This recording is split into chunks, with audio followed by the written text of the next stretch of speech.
नमस्कार दोस्तों, मैं राजकुमार मौर्य प्रखर इंडिया यूट्यूब चैनल में आपका स्वागत है।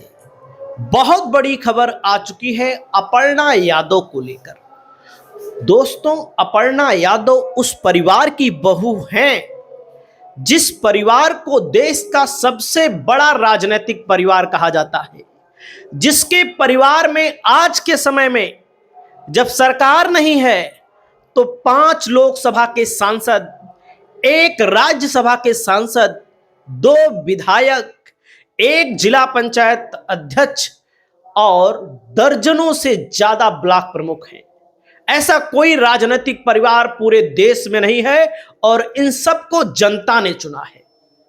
जनता ने जब चुना है तो दोस्तों, अपर्णा यादव ने भारतीय जनता पार्टी का साथ लिया और भारतीय जनता पार्टी ने अपर्णा यादव को अपने साथ केवल इस कार्य के लिए लिया कि जनता में एक संदेश भेजा जा सके कि अखिलेश यादव का परिवार ही इकट्ठा नहीं है तो उत्तर प्रदेश क्या चलाएंगे, जो परिवार नहीं चला सकता वो प्रदेश क्या चलाएगा। और अपर्णा यादव ने विभीषण की भूमिका निभाई और बीजेपी का दामन थामा और बीजेपी से टिकट मांगा 2022 में सरोजनी नगर विधानसभा क्षेत्र से। बीजेपी ने टिकट नहीं दिया। अपर्णा यादव ने फिर टिकट मांगा। जब मैनपुरी की सीट खाली हुई, स्वर्गीय मुलायम सिंह यादव जी जो अमर हो चुके हैं, उनकी सीट खाली हुई, तब भी इन्होंने बीजेपी से टिकट मांगा। बीजेपी ने इनको टिकट नहीं दिया। उसके बाद 2024 के लोकसभा चुनाव में टिकट मांगा, तब भी इनको टिकट नहीं मिला। काफी लंबे इंतजार के बाद एक छोटा सा मामूली सा पद दिया गया, राज्य महिला आयोग का अध्यक्ष नहीं, उपाध्यक्ष, जिसको लेकर के आप लोगों ने देखा होगा अपर्णा यादव ने नाराजगी जताई और ज्वाइन भी करने नहीं जा रही थी, कई दिन तक कार्यालय भी नहीं गई, लेकिन बाद में मान गई और उपाध्यक्ष भी हैं। लेकिन अब दोस्तों आप सोचिएगा, जिसके घर में विधायक सांसद बनते हो, उसके घर में एक छोटे से पद के लिए कोई बहू, मुलायम सिंह यादव की बहू बीजेपी का दामन थाम लेती है और बीजेपी ने इनको केवल एक कार्य के लिए रखा है। जैसे उत्तर प्रदेश में केशव प्रसाद मौर्य उप मुख्यमंत्री बनाए गए हैं, रोज सवेरे उठते हैं, एक ट्वीट मारते हैं अखिलेश यादव के नाम, एक ट्वीट रोज आता है उनका अखिलेश यादव के नाम। केवल इसी कार्य के लिए उनको उप मुख्यमंत्री बनाया गया है, बाकी उनको ताकत वोकत कुछ नहीं दी गई है, आप सबको पता है। केवल और केवल अपर्णा यादव को इसलिए लाया गया है दोस्तों समाजवादी पार्टी से बीजेपी में कि एक संदेश दिया जाए, और बीजेपी भी समझती है कि अपर्णा यादव के पास वोट नहीं है। अपर्णा यादव के पास वोट अगर होता तो विधानसभा और लोकसभा का चुनाव भारतीय जनता पार्टी लड़ाती। अब वोट नहीं है तो भारतीय जनता पार्टी ने भी इनको लड़ाने से इनकार कर दिया है। अब इनकी राजनीति फंस गई है। इनका राजनीतिक कैरियर के अलावा पारिवारिक कैरियर भी फंस चुका है, क्योंकि प्रतीक यादव ने ऐलान कर दिया है और ऐलान करते वक्त 2 पोस्ट प्रतीक यादव ने दागे हैं।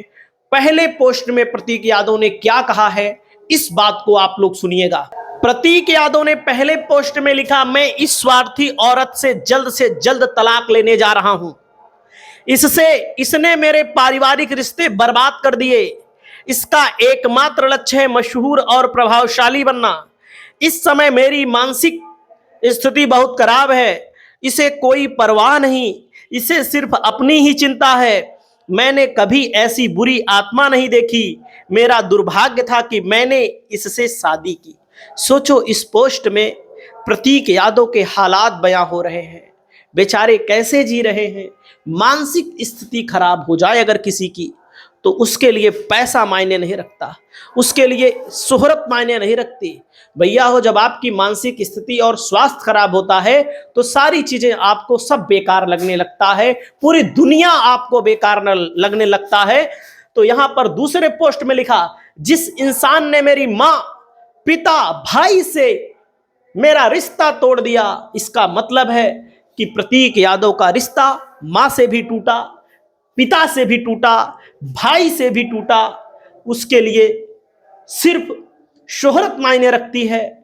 झूठ, स्वार्थ और दिखावे से भरी ऐसी सोच मैंने कभी नहीं देखी। यह सिर्फ दर्द नहीं, टूटे हुए भरोसे की कहानी है।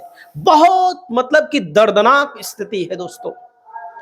तो इस दर्दनाक स्थिति में अब तलाक होने जा रहा है। अब जब तलाक होने जा रहा है तो अखिलेश यादव की एक कोशिश होगी कि परिवार को बनाया जाए, परिवार को बिगाड़ा ना जाए। एक पहली कोशिश होगी कि अपर्णा यादव को अगर समाजवादी पार्टी में आए और चलो इनको कोई चुनाव लड़ा दिया जाए, क्योंकि अखिलेश यादव बहुत सारी सीटें हैं, चुनाव लड़ा के विधायक बना सकते हैं, इसमें कोई शक नहीं है। लेकिन अब जब प्रतीक यादव मानेंगे तब आएंगी, और जब मान लीजिए इतना ज्यादा खटास है तो नहीं भी आने की संभावना है। आप सब जानते हैं, क्योंकि इस पोस्ट से साफ साफ दर्द झलक रहा है। और अखिलेश यादव तो नहीं चाहेंगे, क्योंकि ये कुछ भी हो, अखिलेश यादव एक अच्छे इंसान तो हैं ही। नेता चाहे जैसे हो, लेकिन नेता भी अच्छे हैं, लेकिन एक अच्छे इंसान अखिलेश यादव हैं। जब दूसरे लोगों को अच्छी राय देते हैं, सरकार में अच्छे कार्य करते हैं, तो अपने परिवार को बचाने के लिए कुछ ना कुछ करने जा रहे हैं। लेकिन दोस्तों, एक तर्क ये बताता है कि जब अपर्णा यादव का तलाक हो जाएगा, मान लीजिए तलाक हो गया, तब क्या होगा? तब यही हो सकता है कि भाई आप सबको पता है कि बीजेपी ने केवल इनको अपनी पार्टी में इसीलिए लाया है कि ये मुलायम सिंह यादव के परिवार की बहू हैं, अपर्णा यादव हैं, इसीलिए बीजेपी ने इनको अपनी पार्टी में लाया है। लेकिन जैसे ही तलाक होगा, वैसे ही अपर्णा सिंह यादव नहीं रह जाएंगी, अपर्णा यादव नहीं रह जाएंगी, अपर्णा सिंह बिष्ट हो जाएंगे। बिष्ट मतलब ठाकुर बिरादरी से आती हैं। और दोस्तों, जब ठाकुर बिरादरी से आती हैं तो आप सबको पता है कि अपर्णा यादव के पास बीजेपी में कुछ नहीं मिलने वाला है, क्योंकि ठाकुर बिरादरी के सबसे बड़े नेता तो योगी जी हैं। और आप सबको पता है कि अपर्णा यादव के पास अगर 10 यादव समाज का वोट हो तो वही बहुत है। ना तो इनको बीजेपी भाव देगी फिर, और ना ही समाजवादी पार्टी भाव देगी। और बीजेपी आने वाले समय में इनको निष्कासित भी कर सकती है, क्योंकि आए दिन इनके कारनामे होते रहते हैं, झगड़ा, लड़ाई, दंगा फसाद होता रहता है इनका मामला। तमाम खबरें आती हैं भ्रष्टाचार से जुड़ी हुई, इनके माता की, इनके पिता की, इनके भाई की। तो दोस्तों, बीजेपी ऐसे लोगों को बर्दाश्त नहीं करेगी जो केजीएमयू में जाएगा, डॉक्टरों से बदतमीजी करेगा और पार्टी को बदनाम करने की कोशिश करेगा। तो दोस्तों, आपको क्या लगता है कि अपर्णा यादव बीजेपी में आने वाले समय में विधायक बन सकेंगी, या सांसद बन सकेंगी, या मंत्री, मुख्यमंत्री बन सकेंगी? क्योंकि भाई बीजेपी किसी को बना सकती है, लेकिन ज्यादातर लोगों का मानना है कि बीजेपी इनको आने वाले समय में, अगर इनका यही चाल चरित्र रहा, झगड़ा लड़ाई करने का, बदतमीजी करने का, तो इनको पार्टी से बाहर का रास्ता भी दिखा सकती है। और पार्टी में केवल इसलिए रखी है क्योंकि ये मुलायम सिंह यादव के परिवार की बहू हैं, मुलायम सिंह यादव की बहू हैं। तो एक संदेश भेजने के लिए समाज में कि इनका परिवार ही नहीं इकट्ठा है। जब तलाक हो जाएगा, चाहे जहां रहेंगी, इनके परिवार की कहीं ही नहीं जाएंगी। आप लोगों की क्या राय है, कमेंट करिएगा। नमस्कार।